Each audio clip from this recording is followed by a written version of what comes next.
Okay, it's Atlanta's #1 hip-hop station, Hot 107.9 and home for the Ricky Smiley Morning Show. Of course, you know it's your folk, B-High. Radio, shouting, stepping in the building. I got my Baltimore partner in this thing. Svnday, what's good with it, my dog? What up, B-High, baby? I'm back. What's up, man? I mean, talk to me, though, man. Svnday, last time I talked to you, you was black, man. Talk to me about the name change first and foremost, man. As I say on See You Soon too, I just don't like no confusion. I'm here to clear the air with all of that. We going with Svnday. See You Soon 2 is out now on Apple Music, Spotify, and all the other streaming sites. But yeah, I mean, Svnday is what it is. Ain't no questions about it. We ain't gonna discuss no more about it. I don't want to really deal with too many questions about it. Like everybody acting like it's a major thing. Like yeah, it is what it is. This is what we're going with. The man inside the body is still the same. So that's correct. It ain't too much to discuss. The music is going to explain everything that people want to understand and know about why I changed the name. So that's right. Yeah. I mean, See You Soon too, though, man. This debut album. Yeah. Talk to me about that title, that artwork, and all that good stuff right there, man. Man, for those that know, we've been working on a project for 3 years, man. Been trying to get it out. Had a couple different names for it, and things didn't just feel right. So I just wanted to take it back to the core and the essence of me. Like, before I got to Atlanta, I was riding off of the wave of the See You Soon 1 mixtape. And the fans that was with me when I was black, they stuck with that and everything. So I just wanted to, give the fans that was with me before black a good transition album for them to really understand where we was going with this. And, with my daughter being on the cover, it's like kind of like a double entendre in the sense like I see the fans soon and I see my daughter soon because she back home in Baltimore. That's right. While I'm down here trying to get this all together, get this big bag, I mean, how is that for you though, man? Being the father and being separated from the little one, man. I know that's got to be difficult, especially when you got hard goals and dreams on the line. It's hard, but it's a balance that I'm trying to have every day. But it's probably the hardest thing in life that I deal with, other than going in the studio and figuring out how I'm about to make a way to make this all easier. But right now we trying to push this, to make time, and I'm about to be in Baltimore a lot. So that, put the work in, you get to go home and work at home, but see the little one also at the same time. So now with this new project though, man, what is it that you want the fans to be able to really take from it though? I want the fans to be like, man, this kid can rap. Yeah. Like, I know a lot of people say that they are rappers, but are they like lyricists? Like, are you getting that from them? Or are you getting a story, or are you just getting a whole bunch of noise? I tried to make organized noise with this project. That's right. So I just want people to understand that I can tell a story, that I can take you to the club, I can make you cry, whatever you want to do, I can make you feel that element of feeling or energy. And that's what See You Soon 2 is really, really about, just displaying my versatility overall, period. And I feel like people haven't got the chance to really understand me as an artist. Because I be like in the studio with everybody. Yeah. And everybody was like, well, what kind of music do you have? And it was like, and it's on the hard drive with like 2 locks on it and all of this. Yeah. But now I'm getting to display a little bit of it. And I'm still holding on to a whole bunch of music. See, that's cold. But this little 15 songs, I think it gives you a good representation of where we going in the future. Definitely, though. Now, what was it like putting it together, man? Because I know you said it took you 3 years, man. I mean, 3 years, that's a long time to be jamming and holding on to music, boy. I mean, you can ask my dog Lex behind me. We was working on the project the night before I sent it to Apple. Like, I was still working on it. That's how tedious I am. Like, the intro was done. I was like, nah, it's still not done. We can go do a little something else to it. Yeah. And then Lex came and put that finishing touch on it for me. So that was really a big thing. And I think everybody really loves the intro because it's still fresh in a sense. Like, I'm still, like, tic-tacking on everything. Like, right before I let people hear it, I touch everything right before I let people hear it. So I was working until that night that I let it go. Like, it's always work. But overall, it was fun. Yeah. I got to meet so many different people. I got to go to so many different studios and record and try different things and try different sonical sounds and all of that stuff. But my guys was with me the whole way through the entire process. Yeah. So it was a growth for me and it was a growth for everybody around me. So now I feel like the team around me is even stronger than it's ever been. So it was growth, majorly. Talking about meeting folks, I seen you kicking Flav with my OG Big Gilp, man. Man, listen, man. Talk to me about that conversation and what he laid on you, because that man got game for days. It's funny. I was talking to my mom about it. I can't remember the name of the superhero movie, but like the whole Goody Mob used to be in the superhero movie. And like Gip is like bigger than life to me. Like I was a kid watching that superhero movie, and it was like he was a rapper and a superhero. It was like amazing to me. So to walk in the studio and he's just there like, man, I've been waiting to meet you.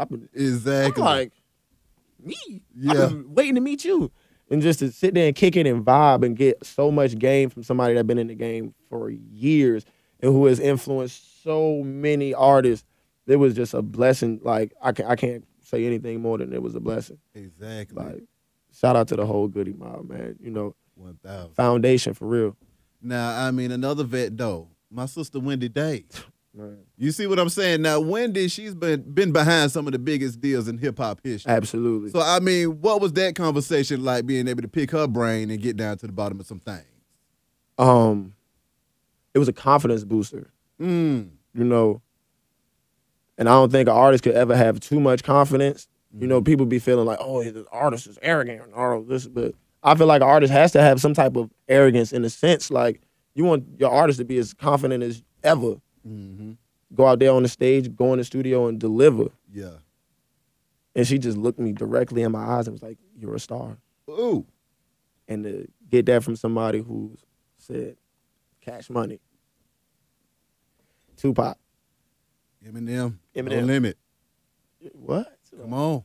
It ain't getting no better than that. But It's not getting no better than that. When we get back to this music and the reason for the season, I mean, you got bangers with that boy Waka. I mean, talk to me about that Money and Drugs, because I had a chance to marinate on that one right there, and that was cold-blooded, too. Actually, the Money and Drugs video getting shot tomorrow. Oh. Shout out to Waka, too. Waka, one of the few that's just A1 genuine. Yeah. Like, I done been around a lot of artists in Atlanta. Waka's a really, really solid dude. To just, you know, take me in like I'm a kid from nothing. You feel what I'm saying? He's like, man, I heard your song. You fire. You gotta come over here. Yeah. That's what you expect in a sense from everybody when you think that you got a hot song. Yeah. But most artists be like, nah, I can't let him in. He might take my spot. Yeah. Waka looking at it from a perspective like, nah, y'all niggas need to eat. Come on. And man, Waka got a couple young artists over there right now, Bob Lennon, you know, Jimmy Rocket. Yeah. It's a lot going on over there. So for him to recognize me outside of that as well was just like, okay, I must really, really be doing something serious. Locked in with him for like 5 nights straight. And then you get to see like, man, he triple platinum. Yeah. He's still 5 o'clock in the morning like he ain't never had a hit in his life. That's so you get a respect for that as well too. Like you get to see like, man, they putting the work in. Yeah. So I got to continue to put the work in and make me want to work more. And just to get the opportunity to work with him was just beautiful, man. I mean, that money. Come on, man. Lassane Crooks, man. I mean, BKA Tupac. Yeah, man. Talk to me about that banger right there, boy. Man, Munaya was actually like one of the last songs that I recorded. And it was like, we looking at the vision board and I'm like, something isn't right. And I remember waking up, and that's another beautiful thing, like everybody at the $1 Million Basement, we all lived together. Like, I woke up, that shit was playing in the basement. Teezy was working on it. Like, the drum pattern wasn't even down or nothing. I was like, yo, I don't care about whatever you do to the beat. I'm right into it now. Like, I had this shit, that and Not Great, like, I kind of had those 2 records written before they even finished the beats. Like, KB and Teezy really went nuts on them records. So I was like, I got to get them now. Yeah. And I just sat in the basement all morning. Like, BC came out like, oh, what you working on? I'm like, man, I got one more. One more. And we sat on the record for a couple of days, and I was like, it's missing something. It was a little emptiness. And I was like, I think this might be the opportunity to get that Pac quote in there. Exactly. I think this might be the perfect time to do that. You know? And I thought it would be a nice little touch to put the name that people usually wouldn't even think to call him by at least saying Parish Crooks. But you know, I'm like a diehard Tupac fan, like since a child. So the study on that was a little easy little play up for it. You know? Yeah. You know, that was just a little homage to him as well, because I wouldn't even be right here with you without Tupac, you know, influencing me. Me either. So, man, you know. Nah, I mean, you also mentioned that Not Great, though, man. I mean, talk to me about that banger. Also, Fool. That was a kitchen record. Uh-huh. Like, I'm telling you, I be telling people, like, man, you don't know where the record gonna come from in the house. It might come from the kitchen, it might come from the bathroom, it might come from the basement. That one came from the kitchen. KB was in the kitchen. And I was like, oh, no. Y'all not giving this beat to nobody. But man, people be coming in the studio, everybody want to get a beat now. Yeah. When it go up, prices go up. I was like, I need this one, though. Exactly. Before anybody get on this, I need this. And they let me get it. And Not Great happened. But I was in a pocket right then and there where I was just, like, really feeling myself, too. Like, I love records like that. You're going to get a different side of me on many different records. And I feel like a lot of artists should display that a little more. Like, you can't just always be depressed or you can't just always be happy. Like, I know it's, you know, for marketing purposes and all of that, but my market is the world. I feel that. So that's what we trying to touch.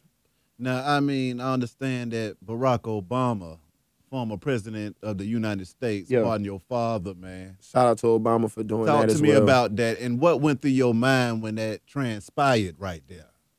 When that happened, I was like, okay, this rap, that's nothing. Yeah. This is going to be easy. If my dad can get a pardon on a life sentence, rap easy. Exactly. Why am I even making this a concept to where though it can't be done? That's really impossible. Life without parole, getting pardoned, that's impossible. He made impossible happen. I'm out here, free will, everything. I ain't got no excuse, no more. That's really how I took it.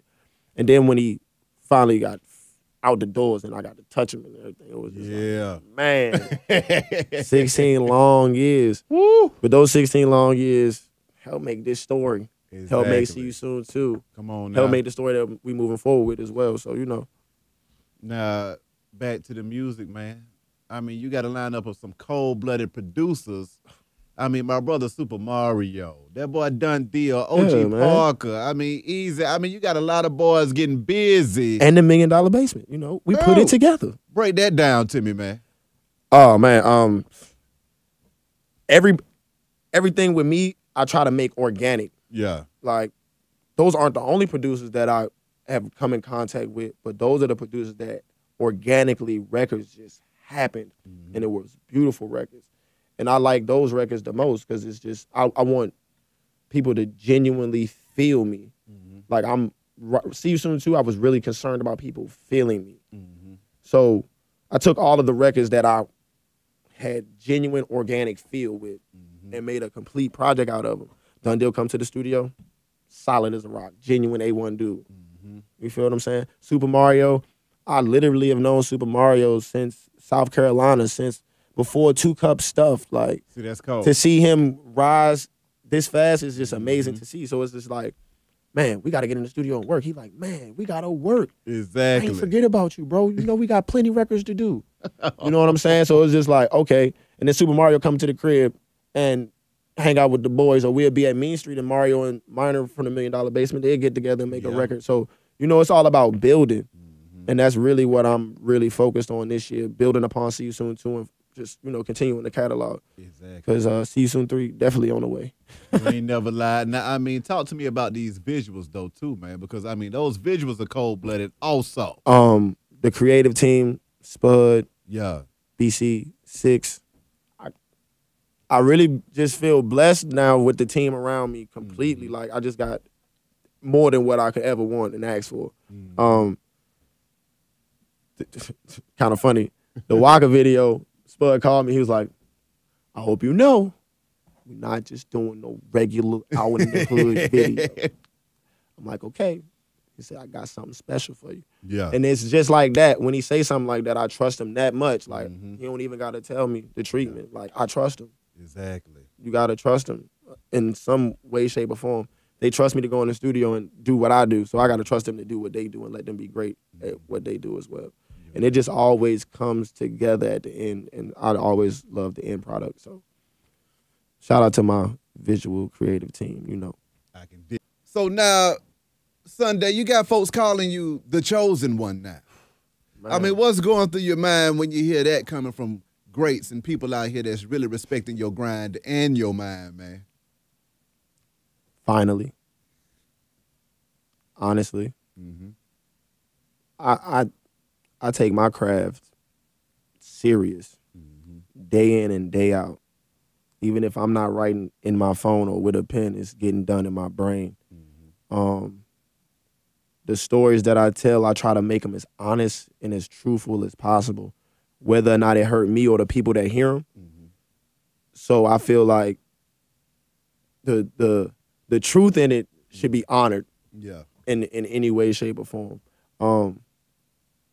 I've always kind of felt, in a sense, like my path was destined for me. Like, things would happen and I couldn't even understand why. Like, the first day I got to Atlanta, Quavo was asking me for a lighter. Like, I cannot explain to you how I ended up at that video shoot. Yeah. I cannot like, it just happens. Like, it happens. I'm here, I'm there, it happens. Yeah. Before I even ever made anything major happen, I remember I was at a sneaker show and Los was there, and like everybody was like, yo, you got to go in the circle and freestyle. And I went in the circle and freestyle, and I was the only person that caught Los's attention. And from there, he put me in his video. Yeah. And I used to go back and used to be like, yo, I'm in Los's video. And that was just like a start of something. Yeah. Like, it just was like, man, if Los think I could rap, I don't know. It might, you know, Los is a GOAT. Yeah. You dig what I'm saying? I done seen that man rap about things in the room. So, like, that's amazing to me. So, to be called the chosen one in this era, thank you for whomever is saying that. And continue to spread the word. Exactly. Exactly. Now, on this See You Soon, too, though, man, what's some of your favorite joints off of there? Honestly, my personal favorite is Oh Lord, produced by KB. Okay. Just because that's like really one of the most honest stories. It was like one of the most open letter stories that I was having at the time throughout this process. It's like, as you go through this, you learn that people aren't your friends. You learn that this is strictly business, and it's going to remain that. And you gotta kind of like keep your mind about that and keep your business about that. And you know, that song was just like, I heard that beat and I just went right to the booth. It was one of those, you know, like people be asking me like, do I write, do I freestyle? Whatever happens, whatever is needed for the record, in a sense. But yeah, Oh Lord is definitely one of my favorites, Emunaye, because I got to display that I can really rap better than a lot of artists. And, you know, if you go all the way through the project, it's like a little journey, and it's like a pot of gold at the end. You know, so. Exactly. You know, make it all the way to 15, and then you'll really enjoy yourself. It's a very, very nice ride. And I stamped that myself. Now, lastly, how can folks contact you? What's next, and anything else you got to get off your chest, my dog? Y'all can contact me at Svnday7, SVNDAY7 on all social media. See You Soon 2 is out everywhere. And up next, I think we're going to go to Texas, do a couple shows at South by Southwest. I don't know, man. If y'all hear my voice and, you know, y'all want to see me, you know, just come book me. I'm not hard to find. We're in Atlanta, you know. Call Beehive. He know where I'm at. Already, man. Already. Well, Svnday. My dog. Appreciate you coming. Appreciate you, boss. My dog. Wish you nothing but the best and much success. Oh, yeah, man. Beehive Radio Shout is Hot 107.9, man. Let's go.